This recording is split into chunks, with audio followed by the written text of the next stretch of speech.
আপনারা মনে করেছেন ভিসা বন্ধ করে বাংলাদেশের মানুষকে আসতে না দিয়ে, তো আপনারা তো বাংলাদেশের উপকার করেছেন। বাংলাদেশ বিলিয়ন বিলিয়ন ডলার খরচ করত, বিলিয়ন ডলার পাচারও হবে না, আর আমাদের ডলারগুলো সেখানে যাবে না। যে সমস্ত আমরা খাদ্যপণ্য আনতাম, চাল, পেঁয়াজ, চিনি, রসুন, আদা, এখন এদেশের লোকরা তারা আরো বেশি প্রচেষ্টা নিয়ে শ্রম দিয়ে সেগুলো উৎপাদন করবে। আমাদের ডলার সেখানে যাবে না, আমাদের ফরেন রিজার্ভ আরো বাড়বে। তো এটা তো আমাদেরই লাভ হলো। আগে গ্লোবালাইজেশনের কারণে এই ঠিক আছে, যে দেশের উদ্বৃত্ত বেশি সেখান থেকে কিনে নিয়ে আসা হতো আমাদের কাছ থেকেও। আমাদের বাংলাদেশে যে উন্নত মানের এবং সুস্বাদু ইলিশ মাছ পাওয়া যায়, সেই ইলিশ মাছের জন্য ভারতের লোকরা কাতর হয়ে থাকে যে বাংলাদেশের ইলিশ। তো বাংলাদেশের ইলিশ নেন কেন?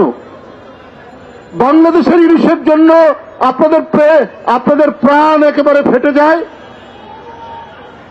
বন্ধুরা আমার, এরা হচ্ছে অত্যন্ত, আমি আগেই বলেছি, বিদ্বেষ পরায়ণ। এরা বাংলাদেশের মানুষকে মোটেই পছন্দ করে না। আজকে যে বিদ্যমান পরিস্থিতি, আজকে যে এই যে ভিসা বন্ধ করে দেওয়া, আমাদের সীমান্ত সমস্ত কিছু বন্ধ করে দেওয়া, আমি বলেছি এটা তো আরো ভালো, কারণ আপনাদের ওখান থেকে ফেন্সিডিল আসতো, সে ফেন্সিডিল আসবে না। ইয়াবা আসতো, সেই ইয়াবা আসবে না। আপনারা এটা নানাভাবে এগুলো পাচার করতে, সেই দিক থেকে বাংলাদেশ আরো বেশি আপনার তার যে তরুণ সমাজ, যুব সমাজ আরো প্রস্ফুটিত হয়ে উঠবে। যাই হোক, আজকের এই যে তিনটি সংগঠন, যুবদল, স্বেচ্ছাসেবক দল, ছাত্র দল, এটি শান্তিপূর্ণ প্রতিবাদ। এই শান্তিপূর্ণ প্রতিবাদের পদযাত্রা অত্যন্ত সুশৃঙ্খলভাবে থাকবে, কারণ পার্শ্ববর্তী দেশ প্রতি পদে পদে, প্রতি মুহূর্তে তারা নাশকতার বিভিন্ন প্রচেষ্টা তারা চালাবে। তাদের ঔদ্ধত্য এমন পর্যায়ে তারা চট্টগ্রামকে ভারতের অংশ বলে দাবি করবে বলেছে। এই পরিমাণ তাদের ঔদ্ধত্য গেছে। তো আমরা আমাদের মিলিত শক্তি, তারুণ্যের শক্তি নিয়ে আমরা এটাই বলবো যে ঠিক আছে, তোমরা যদি চট্টগ্রাম দাবি করবে কি কারণে, তোমরা যদি ওইটা দাবি করতে পারো, তাহলে আমরাও দাবি করব আমাদের নবাব সিরাজউদ্দৌলার বাংলা, বিহার, উড়িষ্যা ফেরত দাও আমাদেরকে। আমাদেরকে ওইটা ফেরত দিতে হবে, আমরা ওইটার জন্যও দাবি করছি। এই সমস্ত ফাঁপা এবং ফাঁকা আওয়াজ দিয়ে কিছু হবে না। আমরা একেবারে নিরালম্ব নই, অবলম্বনহীন নই। আমরা বাংলাদেশের মানুষ, আমরাও সর্বোচ্চ প্রযুক্তি ব্যবহার করতে জানি। আমরা আমাদের দেশকে রক্ষা করার জন্য আকাশ, পাতাল, ভূমি, পানি, প্রত্যেকটি জায়গায় আমাদের যে শক্তি, আমাদের যে সশস্ত্র বাহিনীর, আইনসঙ্গত বাহিনীর যে শক্তি, সে শক্তিও কিন্তু কম নই। 18 কোটি দেশের মানুষ, বন্ধুরা আমার, আমরা প্রত্যেকটি দিক থেকে আমরা এই দিল্লির আগ্রাসনকে প্রতিহত করতে আমরা প্রত্যেকেই প্রস্তুত রয়েছি। আপনারা মনে করেছেন ভিসা বন্ধ করে বাংলাদেশের মানুষকে আসতে না দিয়ে, তো আপনারা তো বাংলাদেশের উপকার করেছেন। বাংলাদেশ বিলিয়ন বিলিয়ন ডলার খরচ করত, বিলিয়ন ডলার পাচারও হবে না, আর আমাদের ডলারগুলোও সেখানে যাবে না।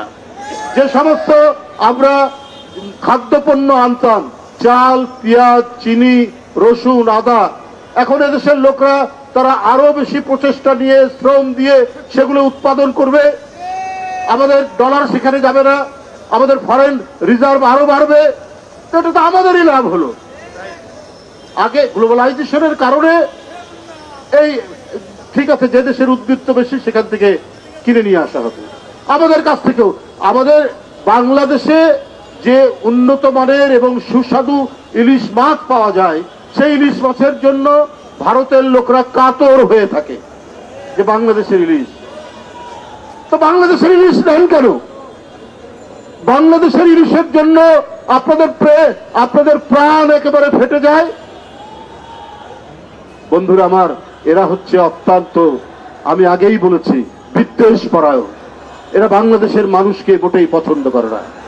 আজকে যে বিদ্যমান পরিস্থিতি, আজকে যে এই যে ভিসা বন্ধ করে দেওয়া, আমাদের সীমান্ত সমস্ত কিছু বন্ধ করে দেওয়া, আমি বলেছি এটা তো আরো ভালো, কারণ আপনাদের ওখান থেকে ফেন্সিডিল আসতো, সে ফেন্সিডিল আসবে না। ইয়াবা আসতো, সেই ইয়াবা আসবে না। আপনারা এটা নানাভাবে এগুলো পাচার করতে, সেই দিক থেকে বাংলাদেশ আরো বেশি আপনার তার যে তরুণ সমাজ, যুব সমাজ আরো প্রস্ফুটিত হয়ে উঠবে। নানা অপপ্রচার আর অপতথ্য দিয়ে ভাসিয়ে দেওয়ার চেষ্টা করছে, কিন্তু লাভ কি তাতে? কলকাতার নিউ মার্কেট বন্ধ, কলকাতার ডিপার্টমেন্টাল স্টোর বন্ধ, কলকাতার হাসপাতালে রুগী নাই, ক্লিনিকগুলো বন্ধ। তাতে আপনাদের আনন্দ হতে পারে, আমাদের এখানে কোনো ধরনের ভ্রুক্ষেপ নেই। ভারতে যায় মানুষ চিকিৎসা করার জন্য, টুকটাক কেনাকাটার জন্য। এটা এই কারণে যে একটি বড় দেশ, একটা ট্যুরিজম হয়, একটা বেড়ানোর সুযোগ থাকে। বাংলাদেশে আপনারা মনে করেছেন এখানে হাসপাতাল নেই? আপনারা যে সমস্ত জায়গা থেকে পড়াশোনা করেছেন, এফআরসিএস, এমআরসিপি, সেই গ্লাসগো, লন্ডন, আমেরিকা, অস্ট্রেলিয়া, বিভিন্ন জায়গা থেকে তারা পড়ে আসছে। তো চিকিৎসার তো আমাদের কোনো অভাব নেই। আমাদের মেডিকেল কলেজ অসংখ্য, সরকারি এবং বেসরকারি মিলিয়ে। ওরা মনে করেছে আমরা বোধহয় একেবারে বাঁশ ঝাড়ের মধ্যে থাকি। আরে ভাই, আমাদের এই দেশে শতকরা 100% স্যানিটেশন সিস্টেম, অর্থাৎ ডেভেলপ স্যানিটেশন সিস্টেম। কেউ বাস ঝাড়ে যায় না, কেউ রেল লাইনের ধারে টয়লেট সারে না। আর আপনি কলকাতা থেকে দিল্লি যাবেন, আপনি রেল লাইনের ধারে দেখবেন কি অদ্ভুত ব্যাপার। যে দেশের মাত্র 60% স্যানিটেশন সিস্টেমটা কিছুটা ডেভেলপ, 40% কোনো স্যানিটেশনই নাই। উন্মুক্ত প্রান্তর ছাড়া আপনার কোনো ব্যবস্থা নেই। তো তারা কিসের অহংকার করে? ওরা আসলে ভয়ঙ্কর রকমের সম্প্রদায়। ঘৃণা ছাড়া, অন্যের প্রতি অসূয়া ছাড়া, ভিন্ন ধর্মের প্রতি তারা প্রতিহিংসা দেখানো ছাড়া ওদের আর রাজনীতি নেই। ওদের রাজনীতি শেষ হয়ে গেছে। তাই এখন পেয়েছে শেখ হাসিনাকে। শেখ হাসিনা পলাতক, বাংলাদেশ ছেড়ে থেকে চলে যেতে হয়েছে একমাত্র দিল্লির আশীর্বাদে। 15-16 বছর তাকে টিকে থাকতে হয়েছে। উনি ভোট ধ্বংস করেছেন, উনি ভোটারদেরকে ঘরের মধ্যে ঢুকিয়ে রেখেছিলেন, উনি নির্বাচন শেষ করে দিয়েছেন, নির্বাচন কমিশন ধ্বংস করেছেন, করে 15 বছর টিকেছিলেন। তো আপনারা যদি গণতান্ত্রিক রাষ্ট্র হন, আপনারা যদি সেকুলার রাষ্ট্র হন, আপনার নিজের দেশের জনগণ ভোট দিতে পারে, ইচ্ছা মতো সরকার পরিবর্তন করতে পারে। কিন্তু বাংলাদেশে যাকে আপনারা সমর্থন করেন, সেই শেখ হাসিনা বাংলাদেশের মানুষকে বন্দী এবং কৃতদাস করে রেখেছিল, তাকে আপনারা সমর্থন করেন। তার মানে কি আপনারা বাংলাদেশের মানুষকে পছন্দ করেন না? আপনারা বাংলাদেশের সার্বভৌমত্বকে আপনারা শ্রদ্ধা করেন না? বাংলাদেশের স্বাধীনতাকে আপনারা শ্রদ্ধা করেন না? তাহলে আপনারা হাসিনাকে সমর্থন দিয়েছেন কেন? এই 15 বছর জনগণের প্রবল স্রোতের কাছে হাসিনা পালিয়ে গেলেন। সেই হাসিনাকে ফেরানোর জন্য শাসক গোষ্ঠী, মানে ভারতের শাসক শ্রেণী যা করছেন, এটা পৃথিবীর ইতিহাসে এবং রাষ্ট্রবিজ্ঞানের ভাষায় একবারে সরাসরি আগ্রাসন ছাড়া আর কিছু নয়।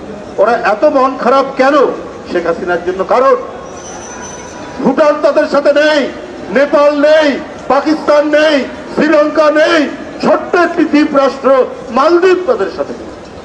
ওদের সাথে কেউ বন্ধুত্ব করতে পারে না, কারণ ওরা মুখে যাই বলুক, ধর্মনিরপেক্ষ বলুক আর সেকুলার বলুক, ওদের মনের ভিতরে হচ্ছে কট্টর হিন্দুত্ববাদী হিংসা ছাড়া ওদের মধ্যে কিছু নেই। আমি শাসক শ্রেণী ভারতের বলি, আপনারা বাংলাদেশে বলছেন সংখ্যালঘু নির্যাতন। সংখ্যালঘু নির্যাতনের ফলাফল কি?